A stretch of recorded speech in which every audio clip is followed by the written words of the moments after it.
Can I confess something kind of dark to you? Back in 2017, when the live-action Beauty and the Beast movie was about to come out, I was kind of excited for it. Look, what do you want me to say? All right, I was a musical theater kid. I was excited about it in the way you'd be excited about like a Broadway production of Beauty and the Beast. I liked the cast. I thought it might be fun. What you gotta understand is that this was the wild fucking West.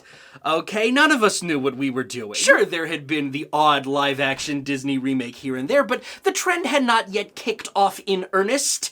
These were different times. We were young and pure and innocent and naive and virginal. We were sweet widow babies with no inkling of the magnitude of shitstorm that was about to hit. So while I was not without a dollop of healthy hesitancy, I walked into that movie theater with an open goddamn mind. And then something remarkable happened. It's not just that the movie was bad, it's that every single scene disappointed me in one of two extremely specific ways. During scenes that were a perfect carbon copy of the animated film, my reaction was, well, that was just a perfect carbon copy of the animated film. What was the point of even adapting it? And then during scenes that were meaningfully different from the animated film, my reaction was one of outrage. I was like, how dare they change my favorite Disney movie? It was perfect the way it was. And that was kinda it. That was my entire experience. Just those two emotional reactions, one after the other, over and over again for 2 hours. There are a lot of things I hate about 2017 Aaron, but I will give him this. After he walked out of that theater, he never saw another live-action Disney remake. He correctly predicted that his experience with them would be identical to the one he'd just had, and so he chose to avoid such tribulations moving forward. And hey, judging from the discourse surrounding the subsequent live-action Disney remakes, it seems like he made the right choice. I watch video essays, I know what's up. It has been made abundantly clear to me that I'm not missing much. Percy Jackson and the Olympians is one of the greatest book series of all time, and articulating why exactly is surprisingly difficult because it's not even that subtle of a Harry Potter clone. Seriously, we've got a main trio that includes a rash and reckless Harry, a loyal, if slightly goofy Ron Weasley, and a bookish Type A Hermione. There's a magical school for special kids that's hidden from the outside world, but get this, it's a summer camp this time. There's an elusive Voldemort-y villain who was defeated in a war long ago but is making secret moves to come back in full force. There's even a horse Dumbledore! Horse Dumbledore! Horse Dumbledore! Horse Dumbledore! But what distinguishes Percy Jackson more so than its penchant for making Greek mythology cool again, even though it mostly already was, is its narration. The Percy Jackson books are written by their author, Rick Riordan, but they are told by Percy Jackson. They use a limited first-person perspective from the main character's point of view. If there is another aspect of these books to which their success is commonly attributed, it is their humor. But if you go back and read them as an adult, you'll notice that the humor is incredibly effective, not because it's gut-bustingly funny or anything, but because it's kinda juvenile. Percy's jokes are unsubtle, in-your-face, and often openly bitter. They feel like the type of jokes an actual 12-year-old would make if he were forced to write a book about his own extremely tough life. As many of us did at that age, he uses his distinct brand of middle school humor to distract himself from the darkness that is constantly assuaging him from all sides. This style of narration allows Percy to mirror the audience's reactions as he is gradually introduced to the batshit insane world of Greek mythology. And furthermore, because we are allowed to fully live inside Percy's head as the stakes of the story rise higher and higher, when things start to get serious and he starts taking them seriously, it matters more. If Percy's no longer cracking jokes, that means shit just got real, so we sit up and we pay attention. It is my belief that this aspect of the book is what truly cements them as a crowning achievement in the history of children's literature, and it's also why I could never quite get into the wider Rick Riordan verse. Because if you remove Percy from the equation, all you're left with is what if Greek myths but modern day, which is honestly not all that original on the face of it, and also also not what I liked. I don't know. After the Percy Jackson series, he wrote a sequel series called Heroes of Olympus, and the first one is pretty good, if only because Percy's absence is a central plot point. It's literally a mystery where Percy's gone missing, and our new heroes have to team up and track him down, uncovering a new mythological thread in the process. But then you get to book 2, and Percy's back, but he's being narrated in limited third person now, which switches from chapter to chapter, meaning that Percy's chapter don't even really feel, he doesn't feel like Percy anymore. And the humor is still that same juvenile style, but it's no longer grounded in Percy's perspective. Percy's perspective. Percy's perspective. And so it doesn't work because it makes it feel like the world itself is using juvenile humor, whereas before it felt like an actual juvenile just reacting to this crazy fantasy world. And then you get to the sequel series The Trials of Apollo. Did you guys hear about this shitty new fantasy show on Netflix? Honestly, the most disappointing thing about Netflix's Avatar: The Last Airbender is that the premise shows a lot of promise. Premise. I wonder if premise and promise are like etymologically related. Yeah, I looked it up. It turns out entomology is the study of insects. Go figure. Anyway. Point is, there's a lot of good stuff here. I like the idea of 4 nations that correspond to the 4 elements. The magic system being tied to martial arts is really cool and allows for some interesting real-world inspirations for the fight choreography. I like that, unlike most American-made fantasy franchises, it draws mostly from quote-unquote Eastern influences instead of European ones. It makes for a fascinating aesthetic departure from its peers and allows for some real diversity in the casting. And most of all, I like that the show goes to some really dark places thematically. These characters are dealing with fascism, colonialism, the aftermath of genocide. It has the opportunity to talk about really mature topics in family-friendly ways. Unfortunately, however, that's, not what happens. None of these promising premises have the chance to grow because nearly everything about the structure of the story is just absolute dog shit. Setups and payoffs are all jumbled up and blended together.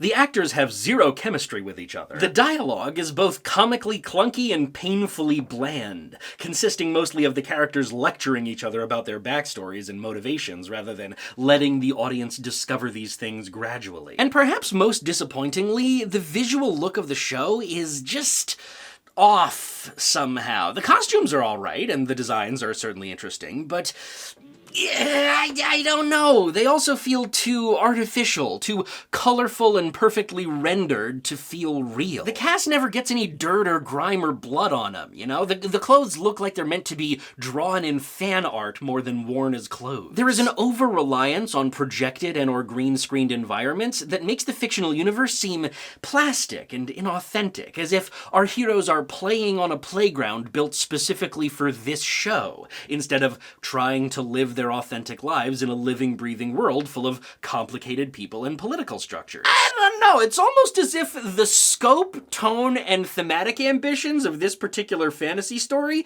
just aren't quite right for this medium. You know, it's almost as if the show would have been better if it were... Look, the Disney Plus streaming series Percy Jackson and the Olympians is good. It's really good. It's excellent, actually. It was clearly made by an extremely talented and dedicated team of creatives who clearly love the books as much as I do. And hey, it's better than those god-awful Logan Lerman movies, although that is an extremely low bar and therefore a poor point of comparison, and I won't be mentioning those movies again. In contrast to Netflix's Avatar, the kid actors here have some wild chemistry, and importantly, the show groks the fundamental clockwork that makes the books tick. Namely, that Percy has to be funny. His snarky jokes in reaction to the serious shit happening all around him is what makes the story feel grounded. She was the bravest demigod I ever knew. She fought valiantly, and she met a hero's fate. She met a pinecone's fate. But honestly, my biggest problem with the show is that it feels a little too too grounded. We are, by necessity, no longer trapped inside Percy's head as he experiences this world. So what that means is the elements unique to this medium, namely the cinematography, the music, and the visual design, have to do more heavy lifting to establish a tone, which they do, and do well, but for some reason, the tone they've decided to go for is sober, bordering on elegiac. Don't get me wrong, Percy cracks jokes, but everything else from the sets to the CGI to the static and uninspired camera work seems obsessed with creating a sense of photorealistic verisimilitude, therefore driving home the idea that this is a serious world filled with serious people. The humor is still somewhat present in the dialogue, but nothing around the dialogue supports the tone that the humor is trying to create, to the point that the jokes begin to feel out of place, almost inappropriate. And this has a massive impact on the characters we know and love. In the book, plenty of characters are at least a little funny. But here, Sally isn't funny, Luke isn't funny, Clarice isn't funny, Chiron sounds at all times like he's narrating a nature documentary. Grover gets some high-quality goofs, but Annabeth never gets all that annoyed with Percy. One of the great joys of the Percy Jackson books is watching Percy wind Annabeth up. But here, her anger with him is always played very cool, very subdued. It reads more as patient exasperation. Some of the gods are kind of funny. I love Ares' washed-up rock musician vibe and Hades' straightforward cut-the-shit lack of theatrics, both of which are unique interpretations that differ from the books but stick to their spirit. Jason Mantzoukas tries really hard as Dionysus, but the material just isn't there. Honestly, my hot take is that Jason Mantzoukas would have been perfect casting for Mr. D if he were 200 pounds heavier. Reading the books, I always imagined Philip Seymour Hoffman, but I realize that's, not possible. I just think Dionysus should be played by someone who's a bit more, I don't know, cherubic? A Wayne Knight type.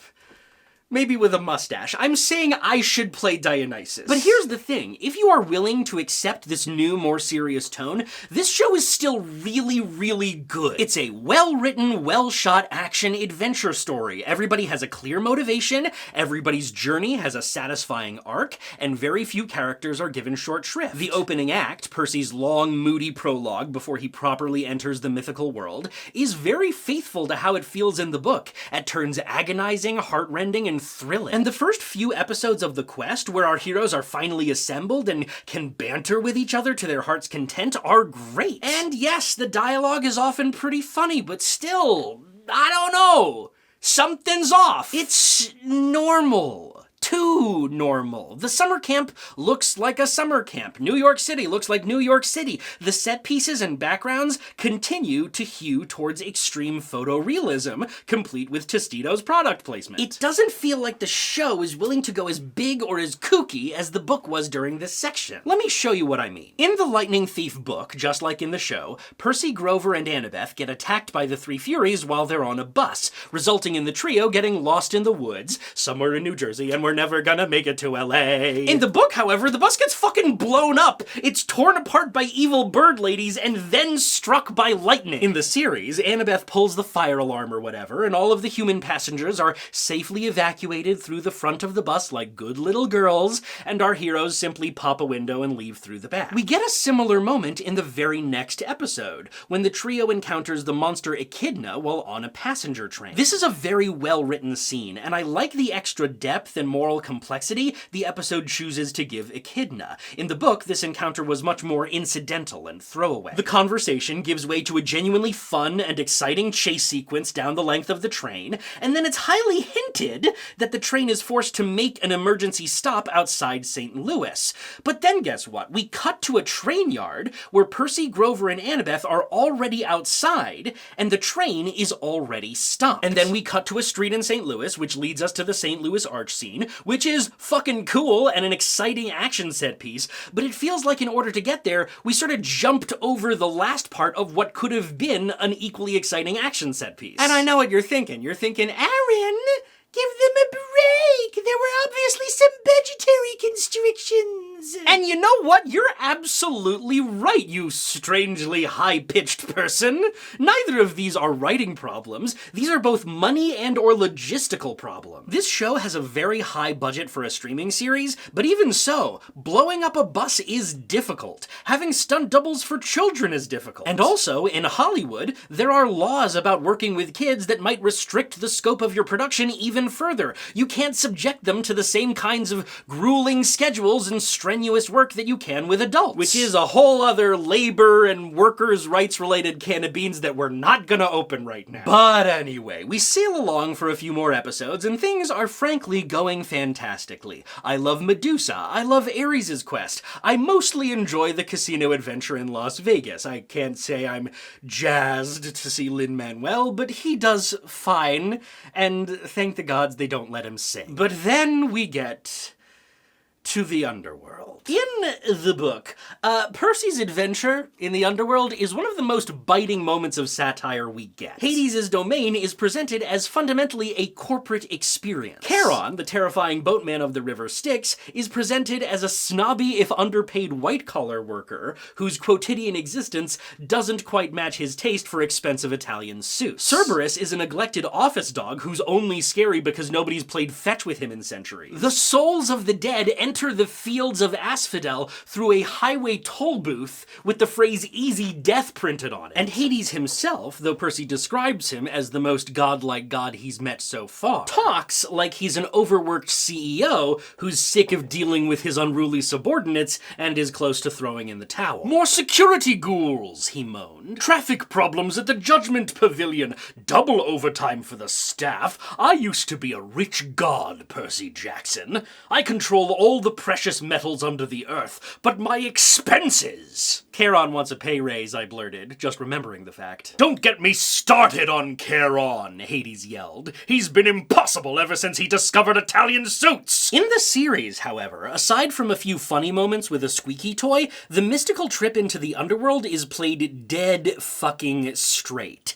It's presented as terrifying and eldritch, as opposed to sprawling and mundane. Chiron is back to a robed, pale, self-serious gondolier. Cerberus is so scary he appears to kill Grover at one point. And Hades' palace looks straight out of Dark Souls. And yes, Hades, when we finally meet him, is a goddamn delight. But then almost immediately afterward, we meet Poseidon. We'll come back to Poseidon. For now, let's talk about episode 8. The final episode, for me, is where this season completely falls apart. Now, a good chunk of its problems do pertain to things like character and theme, but it also displays a general, more hasty structural sloppiness that I find equally grating. So, if you'll indulge me, I'm gonna spend about an equal amount of time on the stuff that actually matters in the bones of a story, and a bunch of unimportant, nitpicky plot hole crap that I secretly love obsessing over, and who are we kidding? You do too, you fucking nerds. So, like, we open on the episode 7 cliffhanger. Percy and Ares are on a beach with swords, and they fight, and they fight, and they fight, and they fight, and it's the best. But then Ares, defeated and disgraced, starts to glow, and suddenly Grover's like,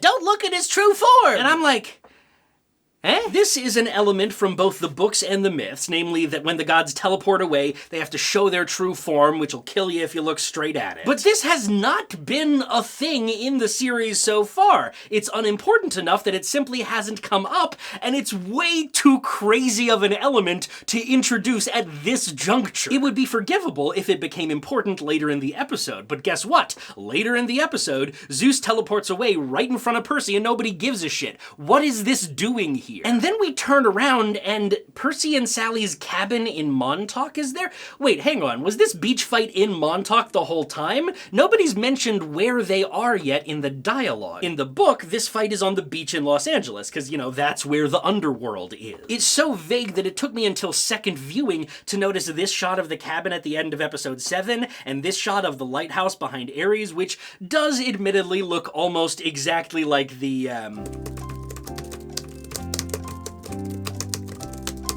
Montauk Point Lighthouse. And if I think about it for a few minutes, I could probably brainstorm some headcanons for why Poseidon would enchant his magical teleportation pearls to take Percy and the gang back to Montauk instead of to the beach in Los Angeles. But even so, this small, distracting speed bump in our understanding manifests as a confusing bit of wind drag that could have been solved with one line. Fight's over, Percy looks around and says, well, hey, are we in Montauk? How'd that happen?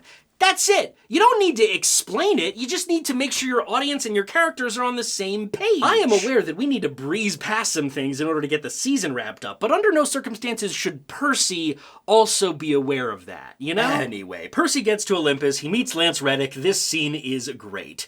But then Poseidon shows up and I immediately want to burn down everything. I had several friends who watched this episode and claimed that Poseidon's performance made them uncomfortable, but they couldn't articulate why. Well, I'll tell you why. It's because Poseidon is living in Lord of the Rings while we're all trying to watch Percy Jackson. This man is a stone-cold bummer. He is serious. He is ominous. He speaks vaguely and cryptically. He looks constantly on the verge of crying. He stares at his son with fatherly pride in his eyes. He whispers all his lines in a deep, portentous voice. And also, he's just very clearly British, and I don't like that. No one should ever be British. This scene is where my problem with the series' somber tone becomes untenable. The thing about Poseidon and Percy's meeting in the book is that it's awkward. Percy doesn't know how he should address this guy or how he should stand or what's appropriate to say. They don't hug, they don't connect emotionally, and they don't express their love for each other. Poseidon accidentally tells Percy he's sorry he was born. Percy expresses to himself via narration that it would have been even weirder if Poseidon had gotten all mushy in that moment. So guess what they do in the series? It's mush fucking central, baby! We get this intimate neck touch, we get swelling music, and it all feels wrong.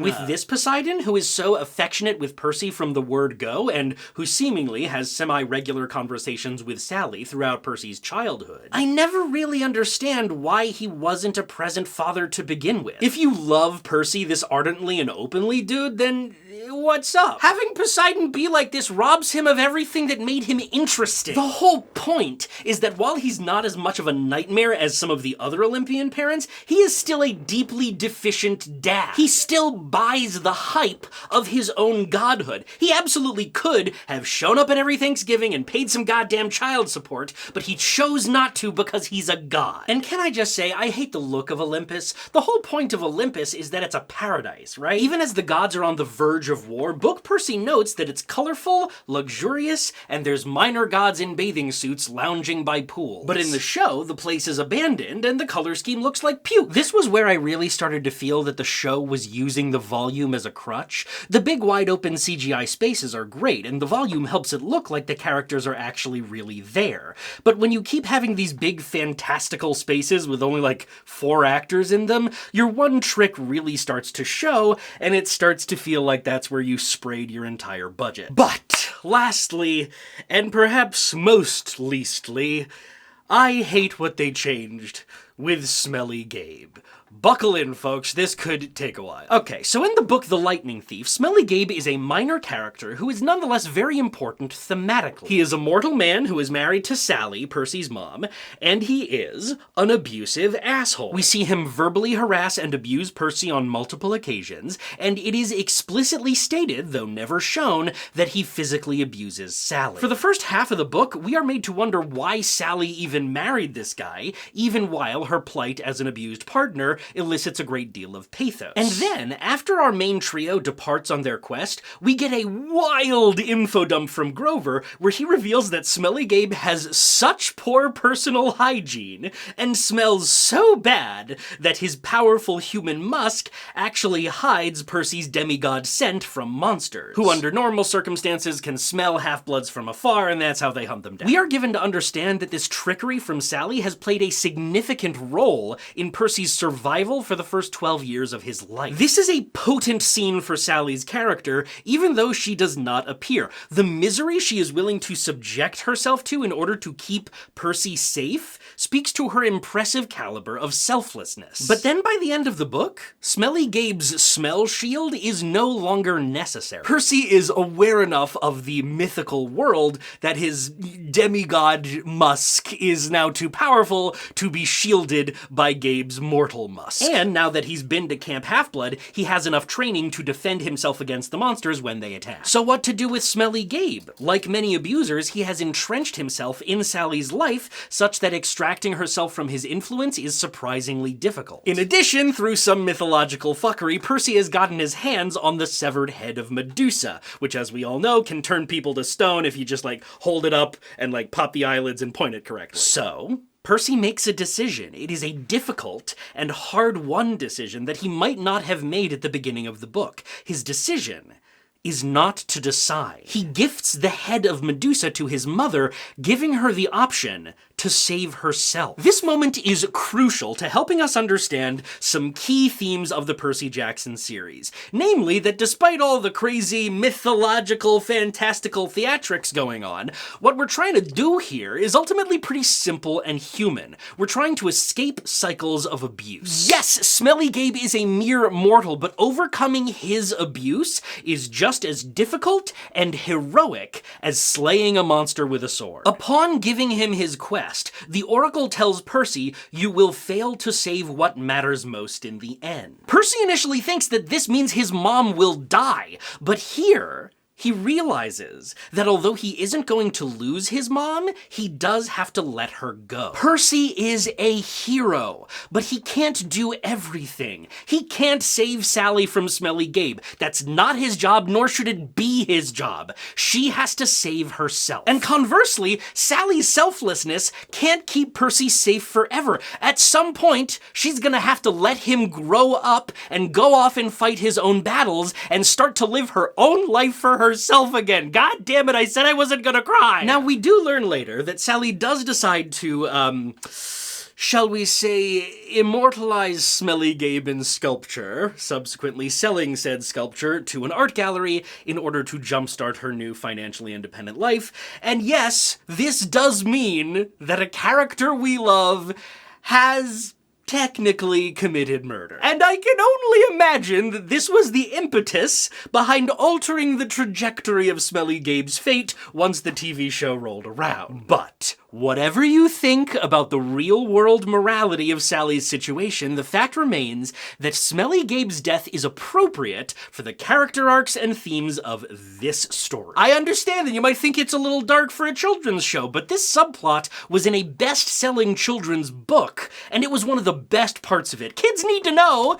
that sometimes abusers need to get wrecked and get shreked. But hey, Disney gonna Disney. So how are we cleaning this up? Well, step one is to preserve Smelly Gabe's deadbeat stepdad vibes, but boost Sally's agency by making her more assertive around him. He yells at her, nah, she yells right back. Make sure they put the hot peppers on my sandwich, Not please. if you're gonna ask like that. This is no longer an abuser-abusey situation, it's just a bad marriage. Then, you never establish the whole magical smell camouflage thing, which means we never get a good reason why Sally married this guy in the first place. And then in the final episode, you establish through Gabe's dialogue that Sally divorced him off-screen. So now, not only do we not know why the marriage started, we don't know why it ended. Did any of it matter? Who's to say? But for some reason, even though he has been completely defanged, reduced to just a vaguely shitty dude who likes online poker and hasn't abused anyone,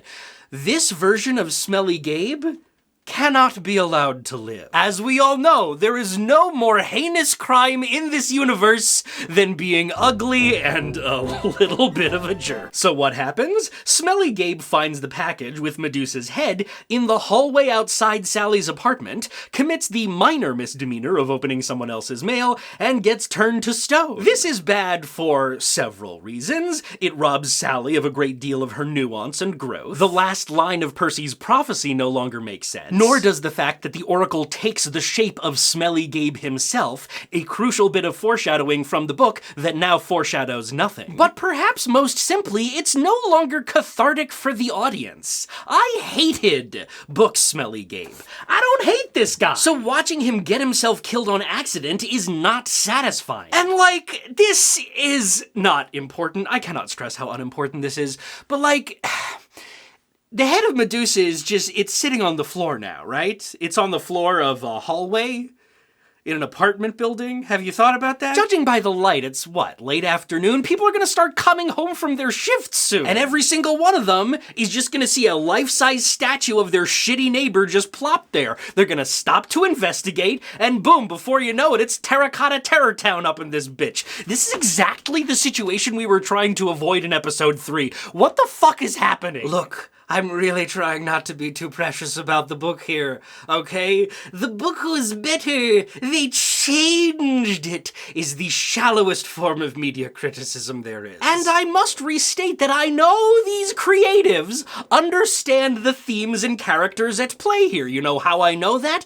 Because these philosophical observations were present earlier in the season, and they are adapted extremely well to a visual medium. But gods damn it, this could have been great. Instead, it all just kind of feels constrained, limited, you know, not quite able to fully spread its wings and be the best it could be. It's almost as if this wasn't quite the right medium for telling this story. It's almost as if this show would have been better if it were... Can I confess another kind of dark thing to you?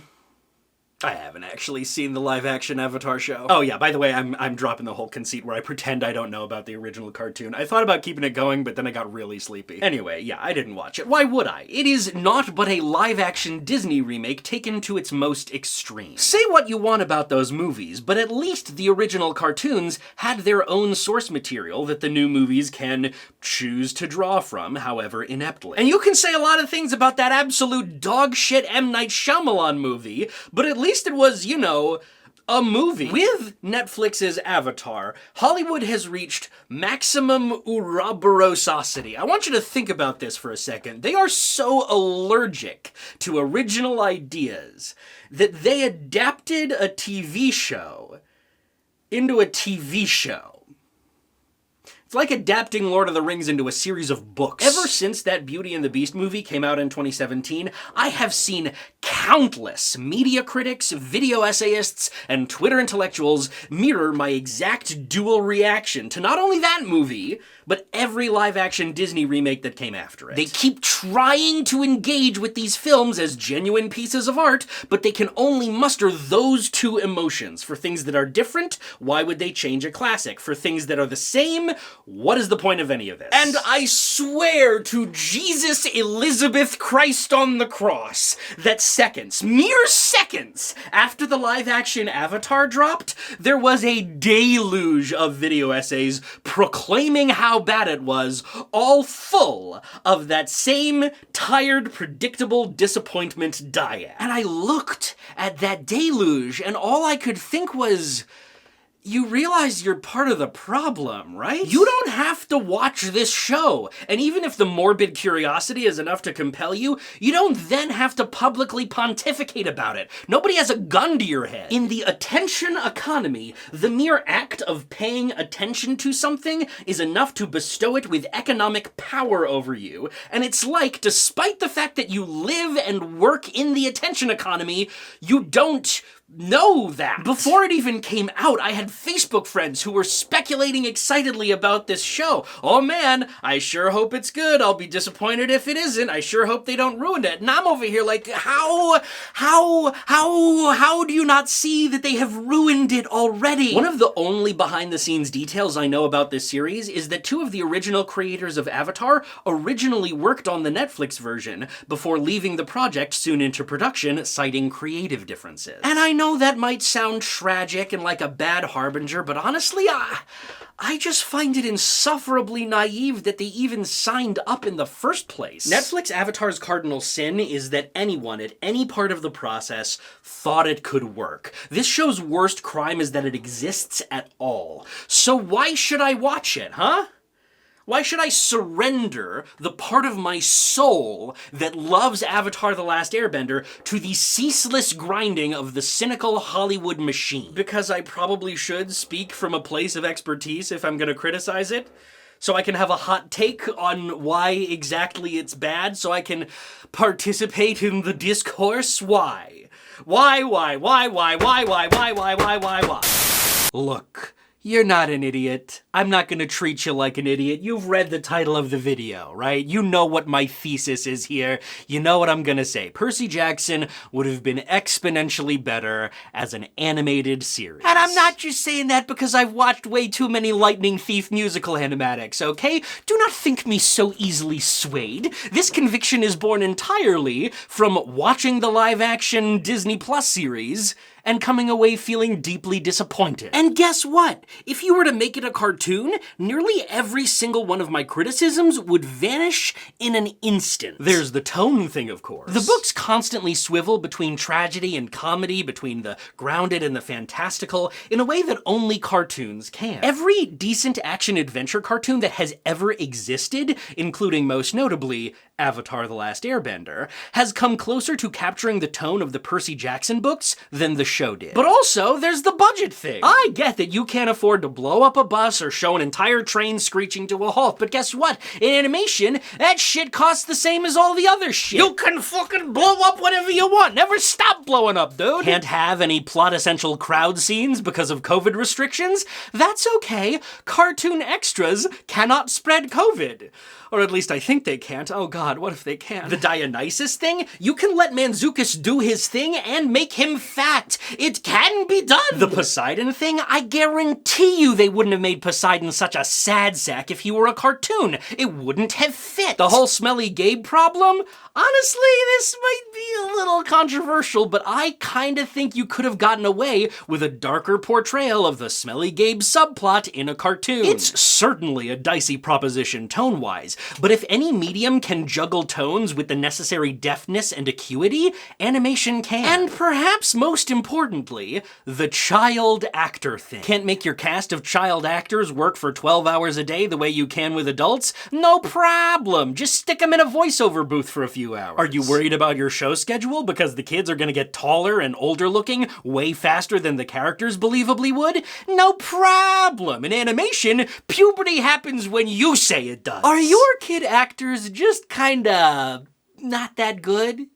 Not their fault, of course. You know, it's just they're young. They haven't been to theater school. Acting is a craft and it takes time to get good at it. Well, guess what? In a cartoon, half of the performance is created by a team of experienced directors, storyboarders, and animators who know what they're doing and probably worked on Gravity Falls. Even with Disney's bottomless pockets, there's simply no way live action was ever going to communicate the epic scope of the Percy Jackson story while also managing to capture its proper comedic tone. Can you imagine if this show's insane budget was allowed to truly fly free? It could have been the next great animated TV show, a true worthy successor to Avatar. And it's Disney, for fuck's sake, the Cadillac of cartoons. This could have been their chance to reclaim their throne as the king of animation. But no, even slash especially at Disney these days, cartoons are perceived as lower octane,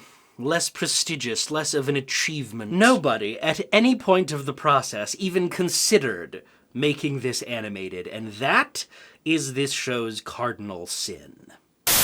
Look, there is only one possible noble reason for Netflix's Avatar to exist, and that is the diversity thing. I love Avatar: The Last Airbender just as much as the next queer millennial nerd, but it's not perfect. Far from it. A disturbing number of the original show's cast and creative team is white, and so the fact that Atla mostly draws from Asian cultures for its aesthetics reads as more than a little appropriative. That is a genuine and harmful drawback, and thankfully, the mainstream conversation about diversity in casting has progressed quite a bit since the late 2000s. But like, you realize that just making the show again, just with people of color in it this time and also worse, doesn't like fix the problem. Right? That harmful legacy is still there. You could even argue that by making a show this fucking bad, you are doing a disservice to the very people you are ostensibly trying to appease. Hey, yeah, you want diversity? Here's your fucking diversity. Look, you're right about this. I agree with you. We deserve an Avatar show with racially sensitive casting and with people up and down the creative ladder who actually come from the cultures whose aesthetics you're drawing from. You know what the actual solution to this is? A goddamn sequel. Look, just tell me what happened with the Avatar after Korra. We already see that by the time Korra rolls around, the Avatar world has like 1930s technology. So what happens 70 years after that? Do they have magic robots? Computers, spaceships powered by bending? That'd be even cooler and more anime than what you were already doing. It's fucking dope, dude. Also, you know how the Avatar is supposed to be the bridge between the human and spirit worlds? Well, Korra kinda solved that. There is now a literal bridge to the spirit world in the GD middle of Republic City. But then, she darn plumb forgot to stop the Avatar cycle. So there's still gonna be another one after her. How does the new Earth Kingdom Avatar feel about that? How important are they in this new age? Hey dude, I understand that some spirit 10,000 years ago elected you to be the bridge between the world of humans and spirits, but meet my roommate, he's a mushroom spirit. His skin cells are actually hallucinogenic, but he's like super chill. Oh, what's that? You're also supposed to bring peace between the four nations? Well, check it. Meet my other two roommates, a waterbender and a firebender respectively. They run a blog together about the benefits of hot steam baths. Yeah, we have a bowling team called Earth, Wind, and Fire. Yeah, I feel like ever since Republic City was founded and international travel became more accessible, and also since Sokka's weird, like, grandnephew invented the internet, I feel like those cultural divisions just aren't as relevant in the modern world anymore. It's not to say we don't have problems, we super do, but I feel like the Avatar isn't the person we need to solve them anymore, you know? Anyway, do you want to play some Pie Show? I can lose on purpose if it'd make you feel better. Does the Order of the White Lotus even pay the Avatar's bills anymore? Why would they if the Avatar no longer has any cultural sway? Is the new guy gonna have to get a job to support themselves? I am fascinated by an Avatar who is drowning in irrelevance. And guess what? This somewhat dreary, darker, and more grounded premise would be perfect for a live-action Avatar series. If you're gonna change the medium, you have to change the vibes and the themes in order to match it. You can't just hop around from medium to medium all catawampus. The medium is the message. The medium is the medium is the fucking message, dude! Well, anyway, that pitch is free. I cede that fully to you, potential future Avatar showrunner. That's yours. You don't even have to credit me. If anyone asks, you got it from ChatGPT. You want to know what hit me the hardest about the Percy Jackson show? You want to hear the tiny little niggling afterthought that really put the nail in the coffin for me in terms of considering live action any kind of legitimate medium for adapting these books? I've read the series, so I know that next season they're going to have to add a main character who's a Cyclops. I want you to let that sink in for a moment. They're going to make some poor kid wear green CGI dots on his face every working day for the next 5 to 7 years, just so they can erase the entire top half of his acting instrument, so they can sand away his likeness from the very product he's going to be selling his soul for. Just so they can make him look like he's only got one eyeball. Need I even say it? Is it not, pardon the pun, blindingly obvious? Look, some of the best TV to come out in the last couple of years has been animated. Invincible, Blue Eye Samurai, Pantheon, Scavenger's Reign, My Adventures with Superman, Adventure Time Fiona and Cake, The Goddamn Owl House, looking at you, Disney! And, you know, more, probably. What, do I look like I've seen every animated show ever? No, I haven't. That's why they call me Johnny Halfacello. Point is, animation for both adults and children is kind of in a golden age right now, despite the fact that the industry is fucking attacking animators from all sides like it's goddamn D-Day. This channel supports the Animation Guild, hashtag no AI, green husband, pink husband, yowie for life! But part of the reason studio executives feel like they can even pull this shit is this insidious cultural attitude that animation is somehow lesser. That a story cannot be legitimate unless it's live action. Pretty people stuck in front of a camera, stuck in front of a green screen. And like, you know, that's bullshit. And it's among the reasons why your favorite animators are out of work right now, and it's also the reason Netflix's Avatar sucks, and why the Percy Jackson show was just kind of okay and could have been better. Yeah, that's it. Was that it? Was that all I wanted to say? That was the whole point of the big long video? Yeah, I guess it was. So, go away. Where am I? Look, I didn't want to be a half-blood. I didn't ask to be a hero seeking praise. Being a half-blood, it's scary. It mostly gets you killed in very nasty ways.